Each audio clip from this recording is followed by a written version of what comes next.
When two narcissists get married, they have an over-the-top wedding that defies logic and makes no sense to anyone. They take out loans and spend well over $50,000 on the wedding. The dress runs about $5,000. The rest of the money is for the extravaganza, circus-type atmosphere.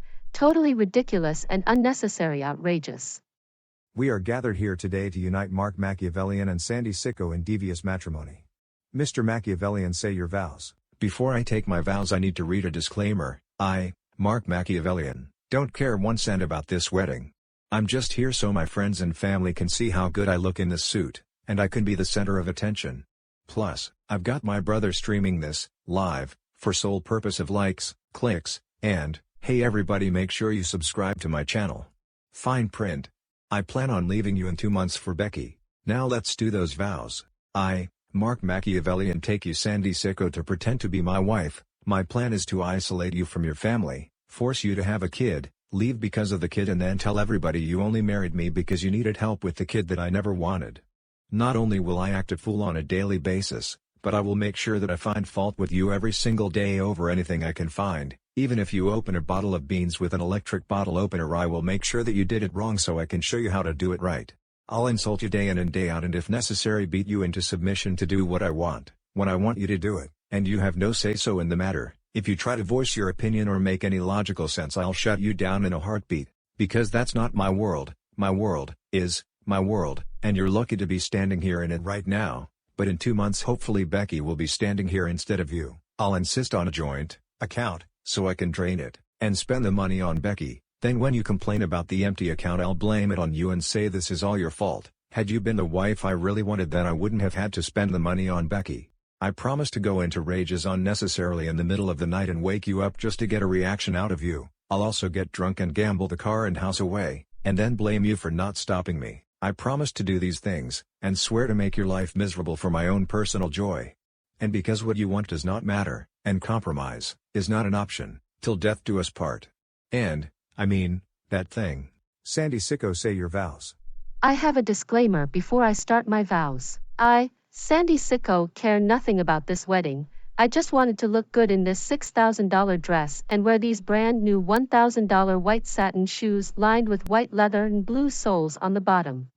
My best friend Laura is streaming this wedding live so my sorority sisters can watch me represent.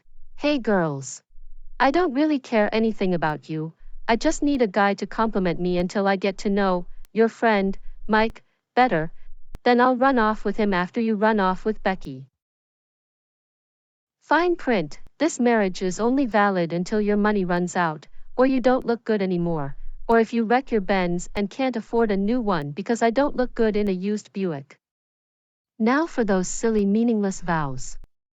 I, Sandy Sicko, take you, Mark Machiavellian, to be my temporary husband, while I get to know your friend Mike. We will absolutely not have any children because no rugrat is going to ruin my perfect figure. I have to look good for Mike. In the event that we do have a kid, the first time it cries it's getting out of my house, I can't have constant noise or my $200 suit's ruined because of some old kid. I'll use your social security number to open credit cards in your name, with a $50,000 credit limit. I'll buy any and everything I want and you'll have no idea I did anything until you get the bill. By then it will be too late. I'll look great in the jewelry and clothes that you bought me. And Mike will enjoy our cruise to Bermuda. Then when you confront me on the dishonesty, I'll scream and throw a tantrum and make it all your fault because I'm 2 years old. I am to be the center of attention at all times. If your mother or anybody in the family dies, I will peacock at the funeral and make sure that I am seen. After all, I'll still be alive after the funeral now, won't I?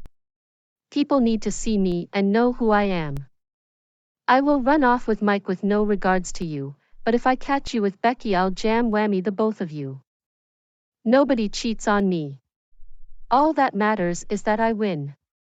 Win at what? Who knows, who cares? I just want to win and look good while I'm winning. And last, no matter what you do, I'll find fault with it because nothing meets my satisfaction, and I'm too good for anything. I'm head and shoulders above all others, and you better recognize that I'm the one, the only, the baddest, the best, the top of the line, and you can't do any better than me. This includes sad little Becky over there. She's just a cheap knockoff basement bargain chick. She's more your speed anyway. I'm too high class for the both of you. Just remember that everything is going to be my way because nothing you do matters and my opinion is fact. I am not to be challenged. And take note, if you leave me I will stalk you and do horrible things to you, remember that. Till death do us part. And boy, you better believe it when I say that. Do the two of you swear on your flying carpet and agree to lie to each other day in and day out even when the truth is evident? I do. I now pronounce you narcissist, husband and wife. You may now cheat on the bride.